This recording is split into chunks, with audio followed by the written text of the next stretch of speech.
সিলেটে অবৈধ যানবাহনের বিরুদ্ধে পুলিশের চলমান অভিযানে চরম ক্ষুব্ধ হয়ে রাস্তায় নেমেছেন ব্যাটারি চালিত রিকশা চালকরা। পারমিটের দাবিতে বৃহস্পতিবার দুপুরে নগরীর গুরুত্বপূর্ণ সড়কে মিছিল বের করে তারা।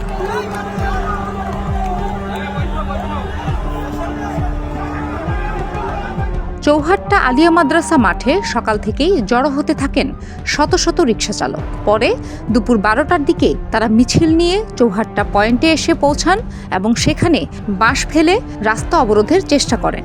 যদিও পুলিশি উপস্থিতিতে বড় ধরনের অচলাবস্থা তৈরি হয়নি, তবে চালকদের উত্তেজিত স্লোগানে পুরো এলাকা সরব হয়ে ওঠে।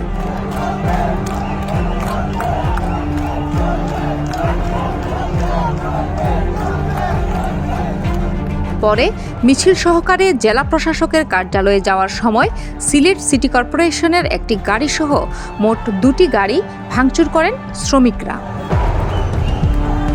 মিছিল শেষে তারা জেলা প্রশাসকের কার্যালয়ের দিকে রওনা হন।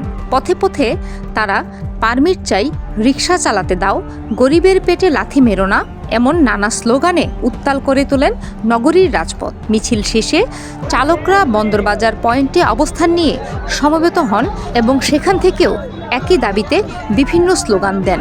এক পর্যায়ে অটোরিকশা চালানোর অনুমতি চেয়ে জেলা প্রশাসকের কাছে স্মারকলিপি দেন প্রতিনিধিরা। প্রশাসনের আশ্বাসের পর জেলা প্রশাসকের কার্যালয় ত্যাগ করেন বিক্ষোভকারীরা।